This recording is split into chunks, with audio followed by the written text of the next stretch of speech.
Madame la Première ministre, Monsieur le maire de Vichy, cher Frédéric Aguilera, Madame la présidente des régions de France, Monsieur le président délégué, Monsieur le président de la région Auvergne-Rhône-Alpes, cher Laurent Wauquiez, nous étions avec Claude Riboulet il y a quelques instants. Je voudrais saluer tous les présidentes et présidents de régions et des collectivités de métropole et des Outre-mer. Saluer Madame la secrétaire d'État, saluer mes collègues élus régionaux, départementaux et locaux, mes collègues parlementaires, mesdames et messieurs. Oui, je suis heureux d'avoir pu rejoindre en cette fin de matinée et tout à l'heure ce congrès des régions de France, ici à Vichy dans l'Allier. J'en salue son maire, Frédéric Aguilera, et j'en profite pour adresser la pensée des deux sénateurs de l'Allier, Claude Malhuret et Bruno Rogemont, tous deux dans des journées parlementaires un peu différentes, mais c'est le travail de préparation de la session parlementaire. Je voudrais insister sur le fait que la ville de Vichy, sous l'impulsion de ses maires, s'est transformée tout en conservant son identité profonde. Elle a obtenu son inscription sur la liste du patrimoine mondial de l'UNESCO avec 10 autres grandes villes d'eau d'Europe. Le choix de Vichy, seule ville française retenue parmi les stations thermales d'Europe,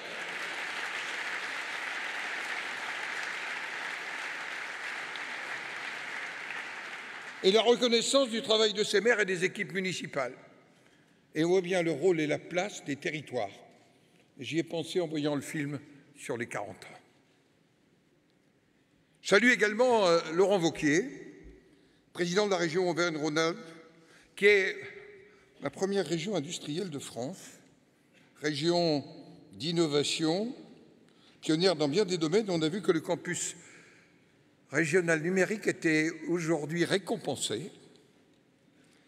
Région aussi agricole, riche de ses terroirs et de ses appellations protégées, forte également d'une fusion réussie entre deux territoires. C'était un défi, assez différent mais complémentaire. Et je pense que, Madame la Présidente, Carole Delga, vous avez eu raison de choisir Vichy, cette région, pour le 18e Congrès des régions de France. Le titre, Souveraineté, les régions en première ligne. La souveraineté, nous l'avons entendu avec émotion tout à l'heure, au travers des propos de l'ambassadeur d'Ukraine. Vous vous rappelez, moi j'étais à Kiev au mois de juillet, que c'est pas 40 ans après, mais 6 ans après, que la loi de décentralisation en Ukraine a permis aux collectivités territoriales d'être des acteurs majeurs de la protection des populations et de la résistance, et qu'elles ont besoin, ces territoires, ces régions, ces communes, des solidarités des communes et des régions de l'Union européenne, tout comme des départements. Chère Carole Delga, poser la question de la souveraineté, c'est, pour en revenir au cadre national, interroger la place effective des collectivités territoriales dans l'organisation décentralisée de la République. Comment les régions peuvent-elles se saisir aux côtés de l'État des grands enjeux de réindustrialisation, d'indépendance alimentaire et énergétique, et permettre à notre pays de renouer avec la souveraineté dans chacun de ces domaines? Poser cette question, ouverte par la crise sanitaire, amplifiée par la crise énergétique et les impératifs de la transition écologique, c'est aussi interroger notre réponse collective à la crise démocratique, face à la progression mécanique de l'abstention et la perte du lien citoyen. Est-il possible de réparer les multiples fractures qui traversent la société française sans en appeler aux forces vives des territoires? J'ai déjà la réponse à mon interrogation. Ça n'est pas possible. Je crois en effet que nous ne pouvons répondre à cette question que par une grande décentralisation de toutes les politiques de proximité. C'est à cette condition que nous renouerons avec la confiance. C'est le sens de la tribune que les 22 présidents de régions et collectivités territoriales vous avez signé dimanche. Vous invitez une nouvelle fois à une vraie grande réforme de la décentralisation. Et vous plaidez pour un État renforcé et recentré sur les sujets régaliens, en donnant toute latitude d'agir aux pouvoirs locaux, j'insiste, sans injonction ni obstruction. Oui, le relèvement de la France se fera en prenant appui sur les forces vives de nos territoires. L'organisation décentralisée de notre République, une et indivisible, est source non de fragilité mais de richesse, dès lors que les libertés locales ont bien pour corollaire la pleine responsabilité des compétences exercées. C'est, me semble-t-il, l'esprit de votre tribune. Vous l'avez d'ailleurs intitulé « Ensemble, élevons la France ». C'était l'esprit de la contribution qu'au nom du Sénat, j'avais remise au Président de la République au sortir de la première vague du Covid-19. Les 50 propositions pour une nouvelle génération de la décentralisation, issues des travaux de l'ensemble des groupes politiques du Sénat. C'est aussi l'esprit dans lequel les présidents fondateurs de Territoires Unis à l'automne 2018, et je me souviens bien de Hervé Morin et François Bonneau nous accueillant dans ce rendez-vous qui a marqué un véritable tournant. Oui, les présidents fondateurs de Territoires Unis, quand ils décidèrent de s'unir pour proposer un vrai pacte de confiance entre l'État et des collectivités territoriales pleinement responsables de leur politique. L'exécutif n'a pas su s'emparer complètement de ces propositions. Après l'échec de la conférence des territoires, la grande loi de proximité et de décentralisation, annoncée par le Président de la République, et nous l'avons vu tout à l'heure, à l'issue du grand débat, s'est traduite par des textes qui n'ont pas répondu à toutes les attentes, même si la loi 3DS a permis quelques avancées. Et je veux saluer ici l'écoute dont avait fait preuve le Premier ministre Jean Castex. C'est le pays tout entier qui demandait et demande plus de proximité et plus de liberté à l'échelle des territoires. Avec violence, les Gilets jaunes ont porté en quelque sorte ce message. Les élus locaux ont su canaliser la violence et se faire porteurs de propositions. Ils ont aussi démontré leur agilité et leur capacité à innover au plus fort de la crise sanitaire. Mais c'est une recentralisation à bas bruit qui s'est poursuivie. La mise sous tutelle des plus grandes collectivités par le pacte de Cahors et des réformes fiscales qui ont remplacé l'impôt local par des dotations et rompu le lien entre le contribuable et le citoyen au détriment de la responsabilité. L'abstention électorale, mes chers collègues, scrutin après scrutin, ça doit nous interroger et malheureusement sortir renforcés. J'ai le sentiment que nos concitoyens ne se reconnaissent plus dans cette distribution des pouvoirs et ils ont le sentiment de ne plus être entendus.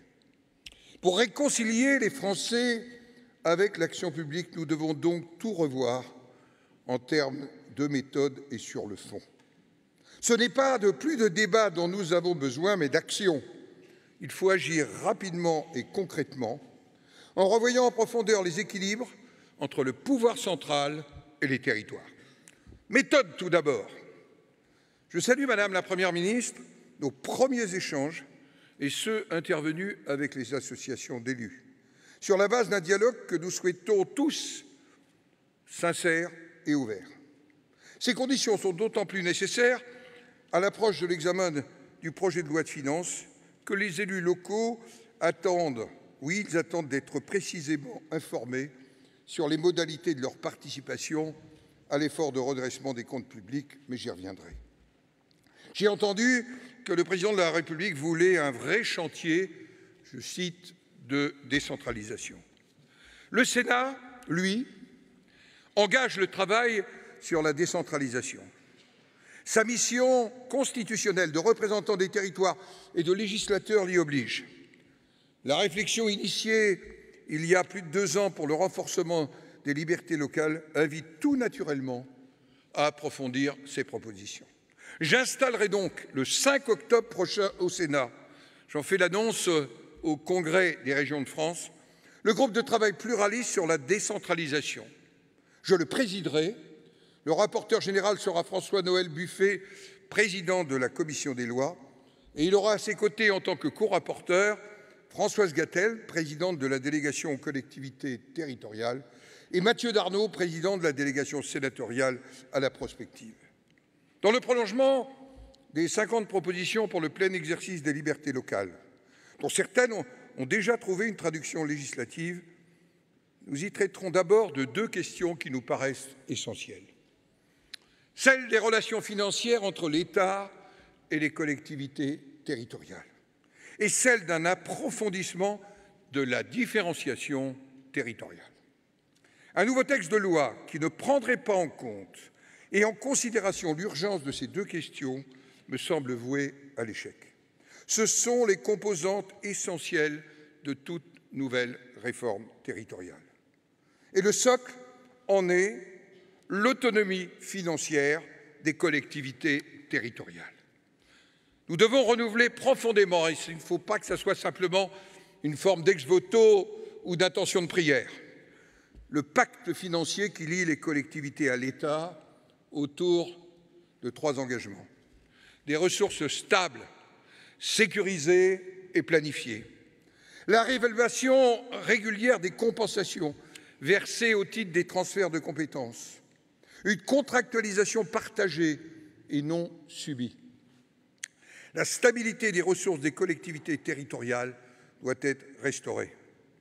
Les réformes successives de leur fiscalité ont mis à mal un système rendu complexe par les péréquations et des transferts de charges parfois injustes entre collectivités. Je veux rappeler que les dotations globales dont bénéficient les collectivités constituent la contrepartie effective des transferts de compétences successifs et des différentes réformes qui les ont privées de leurs ressources propres. Or, sans maîtrise dans le temps, et j'insiste dans le temps, du niveau de ces ressources, il n'est plus de libre administration. La tenue d'un débat annuel sur les finances locales qui permette de fixer un cap pour les dotations et qui permette d'actualiser les compensations des transferts de compétences peut être, Madame la Présidente, vous l'aviez évoqué dans le livre blanc des régions, une des solutions. La dynamique des ressources transférées doit prendre en compte le dynamisme des charges transférées. Le Sénat a considéré que ce principe devait être garanti constitutionnellement. Après vous avoir entendu, je veux dire un mot des interrogations qui demeurent quant à la contribution des collectivités au redressement des comptes publics. Notons déjà que les collectivités ont su assumer les baisses drastiques engagées en 2015 et la stabilité de leur dotation ensuite, quand l'inflation, même contenue, était déjà bien réelle. Je crois, Madame la Première ministre, que le gouvernement devra préciser ses intentions d'ici à la publication du projet de loi de finances 2023. Quant à la modération des dépenses de fonctionnement des collectivités, je reprends les mots du ministre de la Transition écologique et de la cohésion des territoires. Je ne doute pas que vous aurez à cœur de promouvoir un dialogue sincère avec les associations d'élus locaux en amont de cette publication et lors de son examen par le Parlement. Les collectivités locales sont aujourd'hui en première ligne, tant pour maintenir des services publics locaux essentiels face à l'inflation des coûts, tant pour cela que pour réaliser les investissements structurants de la transition écologique. La transformation des mobilités, nous l'évoquions ce matin, celle de l'habitat ou de la gestion de l'eau. Je salue à ce titre la mise en place du Fonds vert pour les collectivités. Après la méthode sur le fond de la réforme territoriale, nous aurons à cœur d'approfondir les conditions d'exercice du droit à la différenciation. Donner plus de marge d'action aux collectivités, c'est leur permettre de répondre plus efficacement à nos concitoyens. Sans remettre en cause le caractère unitaire de la République. Le principe de différenciation s'applique d'ailleurs déjà aujourd'hui dans les Outre-mer, et aussi en Corse et en Alsace. Nous pouvons aller plus loin. Le Sénat a proposé la possibilité d'un véritable pouvoir réglementaire aux collectivités territoriales pour l'exercice de leurs compétences locales. S'agissant des Outre-mer, Je salue les collègues, j'ai vu. L'enjeu est de donner aux territoires ultramarins la possibilité d'une organisation et de normes qui répondent à leur réalité dans le cadre de la République. Le grand texte de décentralisation que nous appelons de nos vœux est un nouvel état d'esprit, en fait. La répartition actuelle des compétences entre collectivités n'appelle pas de modifications profondes, pas plus qu'une grande vague de transferts. Sans doute gagnerait-on à confier le pilotage des politiques de l'emploi aux régions, j'y reviens, déjà compétentes pour la formation. Sans doute faut-il compléter la loi d'orientation sur les mobilités en permettant aux régions d'organiser avec les intercommunalités, les métropoles et l'ensemble des acteurs de terrain le financement et la programmation des transports du quotidien. Le sujet des transports ferrés, notamment en région, est aujourd'hui un sujet posé et qui sera posé par le Sénat. Je crois, chère Carole Delga, que cet objectif pourrait s'incarner dans les agences de mobilité que vous souhaitez mettre en place. Mais dans de nombreux domaines, désormais, les collectivités doivent surtout mettre en place des stratégies globales et coordonnées à l'échelle de leur territoire, pour des enjeux aussi forts que la transition écologique ou la santé. Je sais, cher Laurent Wauquiez, que vous avez fait de la lutte contre les déserts médicaux une de vos priorités dans votre région, en lien avec les départements, en lien avec les communes et les intercommunalités. Parce que, tout à l'heure, François Sauvadet l'a dit, l'échelon ad hoc de la proximité, c'est bien sûr le couple département-commune, mais David Lisnard, quelques mots nous a dit la nécessité, l'exigence de la simplification. Alors, je dois le dire, cela ne suffit pas pour moi que l'État doive s'effacer. Bien au contraire, il doit repenser toute son organisation territoriale en se recentrant à l'échelon du département. En cette rentrée, les collectivités territoriales sont confrontées à une hausse inédite des prix de l'énergie et des matières premières. Les maires, notamment, et pas que, parce qu'ils gèrent des services aux populations de proximité, s'interrogent sur leur capacité à garantir le fonctionnement des équipements sportifs, des équipements culturels, ou tout simplement leur capacité à gérer des tarifs pour la restauration scolaire. Face à ces difficultés, au-delà des réponses votées cet été, nous devons collectivement, je le dis dans le cadre du débat que nous aurons au Parlement avec le gouvernement, réfléchir à un dispositif qui garantisse leurs ressources en intégrant les conséquences de l'inflation. Aujourd'hui, plus que jamais, les relations des collectivités avec l'État central doivent être abordées sur le mode de la coopération, d'un retour à une relation de confiance. J'ai entendu parler de co-construction, mais ça suppose de changer de logiciel, d'avoir un logiciel moins vertical, moins directif, plus ouvert aux initiatives locales. Je le dis, notre pays a besoin de ces régions pour réussir sa réindustrialisation, faire émerger les compétences nécessaires à chacune des filières. La France a besoin de ses départements, chefs de file des politiques de cohésion sociale pour recoudre les fractures de notre pays. La France a besoin de ses communes et de ses intercommunalités garantes des services publics locaux essentiels à la vie du quotidien. Alors la France a besoin de l'énergie de ses territoires, je le redis. Vous êtes, vous, la première ligne, mais comme au rugby, la première ligne c'est important, il faut aussi des piliers. En tous les cas, le Sénat entend soutenir la première ligne en étant un pilier pour la décentralisation. Merci.